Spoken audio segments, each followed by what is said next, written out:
Apata Uyasatainment TV, your #1 birthday RNL. Please don't forget to subscribe to our YouTube channel for more videos.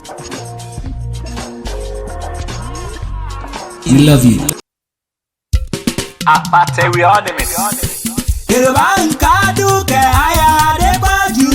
Abiyamọ làlá dúkẹ́ o. Abiyamọ.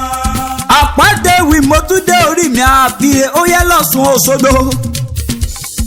Ó yẹ ilé aládùkẹ́ abiyamọ eré.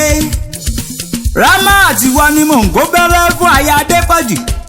Àdùkẹ́ lọ bí mẹ́rìndínlógún ẹ̀rù ń ba gbogbo wọn. Ìka ṣoṣo lẹ̀rù bàtí sọ máa rán sí màmá Michael òun ló rán mi wá bí ó ní mọ́ kí màmá òun pé ẹ kú ewu ọdún ọjọ́ bíi tòní.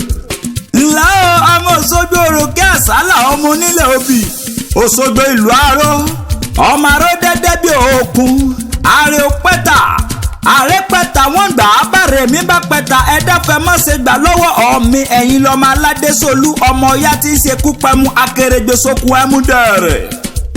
Òṣogbo òròkì ó gbonílé bẹ́ẹ̀ ló gbàlejò Òṣogbo òròkè ọmọ yèyé Ọ̀ṣun yèyé àtẹwọ́gbẹja níyùn lábẹ́bẹ̀ ilé ọmọ Òṣogbo òròkè aláró onílé obì ó sọdún èyí wá sẹ́mi ìsìn lágbára ọlọ́run ọba mi òkè onírìkú ọmọ onírìtọ́mọ ọmọ ìwọ fúnra lára rẹ òní fàìsàn lògbà àyúnlọ àyúnbọ̀ lọ́wọ́ ń yẹnu iwájú lọ́wọ́ afúnni ń gbé iwájú lọ́wọ́ ajá ń gbé ikú ní ń jẹ́ tẹni táǹtì síwájú iwájú ló mọ̀ lọ lágbára ọlọ́run ọba mi òkè happy birthday to you o I wish you long life and prosperity.